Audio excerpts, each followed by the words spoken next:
Good evening, dear students. Welcome to our YouTube channel. Today I am back with you with a very interesting video on how I qualified ICMR JRF exam in my first attempt with such flying colors.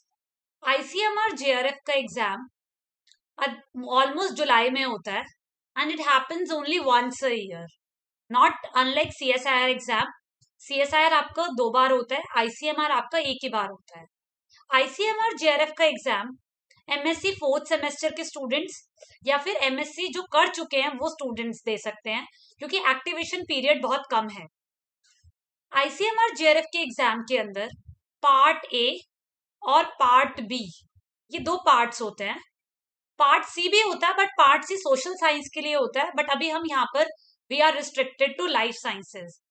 And with the flow itself I am going to tell you the tricks that how I qualified this exam.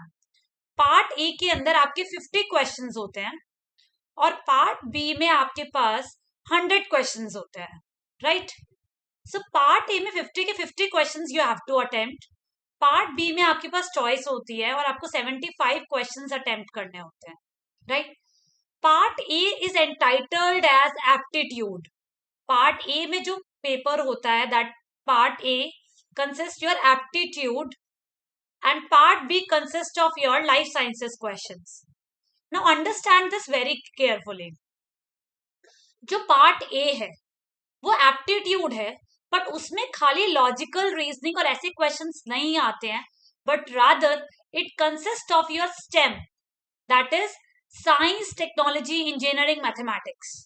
मतलब आपको science से questions मिलेंगे, आपको physics से questions मिलेंगे, आपको chemistry से question मिलेंगे, आपको बायोलॉजी से क्वेश्चंस मिलेंगे, आपको मैथमेटिक्स दैट इज बायोस्टैटिस्टिक्स से क्वेश्चन मिलेंगे. तो यहाँ पर जो मैथमेटिक्स है that is your biostatistics. Technology से कुछ क्वेश्चंस मिलते हैं. So what I am trying to say you is that कि ऐसा नहीं है कि आप सिर्फ बायो पढ़कर चले गए और आपका एग्जाम क्वालिफाई हो जाएगा. आपको basic basic questions, basic concepts clear होने चाहिए फिजिक्स और केमिस्ट्री के, और बहुत जनरलाइज क्वेश्चन आते हैं. तो अगर मैं अपने ट्रैक बताऊं that how I qualified my part A, actually that how I was able to score good marks. Part A के अंदर जो एप्टीट्यूड के क्वेश्चंस है they are of general aptitude, general science questions. तो वो क्वेश्चंस के लिए I must recommend you to go through your NCERTs properly. आपकी क्लास 11-12 के एनसीईआरटी या 9-10th के NCERT that consist of your chemistry, physics, biology. अगर मैं आपको एग्जाम्पल्स के तौर पे बताऊं, जैसे फिजिक्स में से बहुत बेसिक क्वेश्चंस आते हैं, जैसे why the colour of sky is blue, मतलब वो चॉइस की फॉर्म में दे देंगे. तो ऐसे बहुत बेसिक क्वेश्चंस. केमिस्ट्री में आपको क्वेश्चंस मिलेंगे कि what is the other name of sulphuric acid. So these are the general questions for aptitude. And the first thing I would recommend is reading NCERT. Number second, to solve previous year questions. हमारे time तक I gave the paper in ICMR JRF in 2017. तब तक previous year questions were not available क्योंकि paper हम लोगों को नहीं मिलता था. But from the past 2 years ICMR has decided to give the paper, और हमारे टाइम में सिर्फ एक सैम्पल पेपर अपलोडेड होता था on the website. But I would highly recommend you to go to the previous year questions of the aptitude part of part A to qualify this paper so that you can get a flavor of part A. अगर आपका basic strong नहीं है, मतलब आपको science की general knowledge बिल्कुल भी नहीं है, then do not underestimate your self.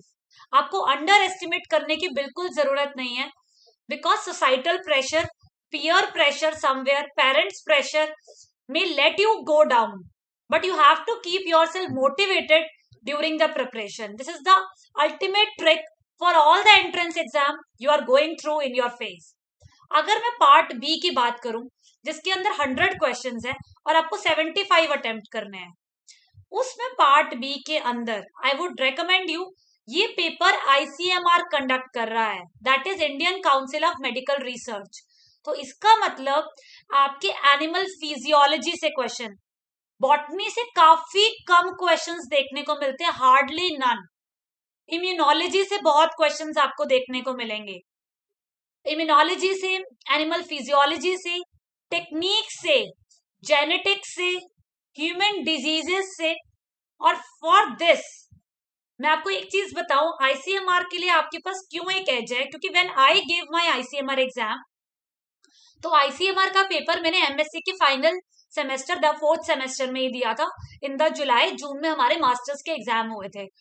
तो समवेयर आप सिलेबस के साथ साथ फ्लो में होते हो। This is the paper, I must tell you, rather than going into the depth of the knowledge, you have to cover the breadth. आपको breath cover करना है, आपको डेप्थ कवर ज्यादा नहीं करना है। मतलब आप जो भी चीज पढ़ रहे हैं, that should you should go through it once, twice, thrice. आपको इतनी बार चीजों को पढ़ना है। ह्यूमन डिजीजेस आपको बहुत अच्छे से क्लियर हो जानी चाहिए। अगर आपको बिल्कुल भी ह्यूमन डिजीजेस की नॉलेज नहीं है, so I would highly recommend you कि 12th क्लास की बायो की एनसीईआरटी में जो ह्यूमन हेल्थ एंड डिजीज का चैप्टर है, उसको प्लीज एक बार रीडिंग लगाइए। उसमें से ही आपको 3 या 4 क्वेश्चंस देखने को मिलेंगे, राइट? आपको इम्यूनोलॉजी में से स्ट्रेट फॉरवर्ड क्वेश्चंस देखने को मिलते हैं, like which immune cell is responsible for hyper sensitivity, या which immune cell is responsible for adaptive immune response. तो इस तरीके के काफी क्वेश्चंस आपको देखने को मिलते हैं। And the most important trick to qualify your ICMR JRF exam is to follow all or none principle. CSIR का पेपर कॉम्प्रिहेंसिव पेपर होता है, एनालिटिकल पेपर होता है पार्ट सी का। लेकिन ICMR का पेपर ऐसा पेपर है कि आता है तो आता है, नहीं आता है तो you can not solve the question, right? So it follows all or none, कि अगर आ गया तो you will take it at one go, नहीं आता है तो आप जितना मर्जी दिमाग पर जोर लगा दीजिए, आपको उस टाइम याद नहीं आएगा। आप जो कुछ भी कर रहे हैं उसको गो थ्रू करिए 3-4 बार अच्छे से। I would highly recommend you, you have to be cool and patient while your preparation during this phase. आपको प्रिपरेशन के लिए बहुत अच्छे से कूल और अपने टेम्परामेंट को बहुत अच्छा रखना है, और कभी भी किसी भी एंट्रेंस एग्जाम में अनप्रिपेयर्ड होकर नहीं जाना है। अनप्रिपेयर्डनेस एक इल्यूजन होता है कि यार एक बार पेपर दे देते हैं, कोई बात नहीं, फर्स्ट अटेम्प्ट है, फिर दे देंगे। अगर इस बार अगर आपका पेपर क्वालिफाई नहीं होता, मतलब जब आप किसी भी एंट्रेंस एग्जाम के लिए eight the very first go prepare होकर बैठ रहे हैं, so it is my humble request, ये सोचकर बैठिए कि मुझे इसी बार पेपर को क्वालिफाई करना है। I am not going to postpone it at my cost, क्योंकि आपका टाइम भी जा रहा है।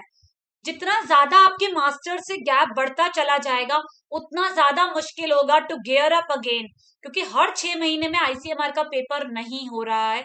आईसीएमआर का पेपर हर 1 साल के बाद होता है। आईसीएमआर थोड़ा सीएसआईआर के कंपैरिजन में इसलिए इजी है क्योंकि आईसीएमआर का पेपर आपको 6 महीने में एक बार हो रहा है, प्लस आईसीएमआर का जो पेपर है वो साल में एक बार हो रहा है, सॉरी आई करेक्टेड, साल में एक बार हो रहा है। प्लस आईसीएमआर में स्ट्रेट फॉरवर्ड क्वेश्चन आएंगे, बिल्कुल straight forward. So for straight forward questions, अगर आप सीएसआईआर के लिए प्रिपेयर कर रहे हो तो आपका आईसीएमआर निकल जाएगा। 5th point I would like to tell you over here is that कि आईसीएमआर के पेपर में कोई कट ऑफ नहीं रहती है। There is no concept of cut off in ICMR exam. ICMR के अंदर आपको डायरेक्ट मेरिट लिस्ट आएगी of 120 candidates who have been able to qualify this paper, and I am telling you, if you are general category student, so 125 में से, how come 125? आपको 50 questions ये, 75 questions ये, so each question carry your 1 marks, 125 into 125, so that is negative marking 0.25 की होती है। 125 में से आई मस्ट रेकमेंड यू कि आप 80 अबव स्कोर करो to be always on a safer side, कि हाँ हमारा पेपर क्वालिफाई हो जाएगा, राइट? सो आईसीएमआर का पेपर 120 कैंडिडेट्स की मेरिट लिस्ट निकालेगा, प्लस एक 80 कैंडिडेट्स की लिस्ट निकालते हैं ये लोग, which they fund for ICMR project. ये आईसीएमआर प्रोजेक्ट के लिए फंड करते हैं, बट वो स्टूडेंट्स को ये फेलोशिप नहीं देते हैं, rather it is a research exposure, कि किसी भी प्रोजेक्ट में, किसी भी लैब के अंदर जिसमें आईसीएमआर का प्रोजेक्ट होगा, आईसीएमआर के इंस्टीट्यूट पे आप जाकर you can give an interview and you can have a fellowship from the project itself, that is between the pi and you, that is nothing related with the ICMR. ICMR आपको फिर कोई पैसा नहीं देगा, आपको पीएचडी की fellowship नहीं देगा।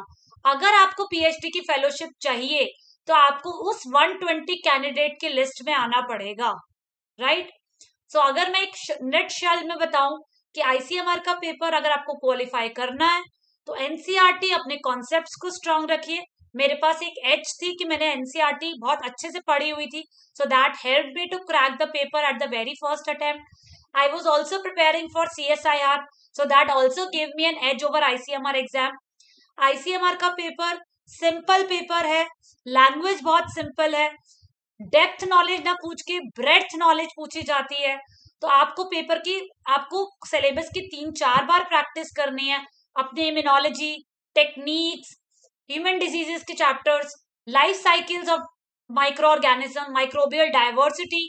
Yes, very important thing that I forgot to tell you कि पार्ट ए के अंदर आपको 8 to 10 क्वेश्चंस बायोस्टैटिस्टिक्स से मिलेंगे।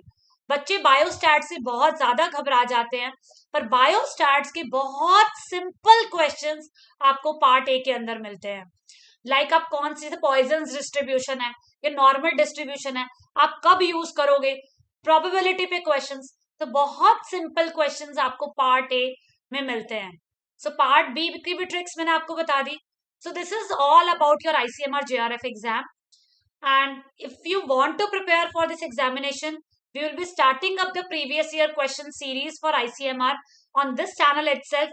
You can stay tuned on this channel to prepare for the examination. If you have still any further query, you can drop a comment after this video. And please do not forget to like this video, share this video among your friends so that many of you qualify this paper with flying colors and get your name in the merit list itself. So that's all. Thank you very much.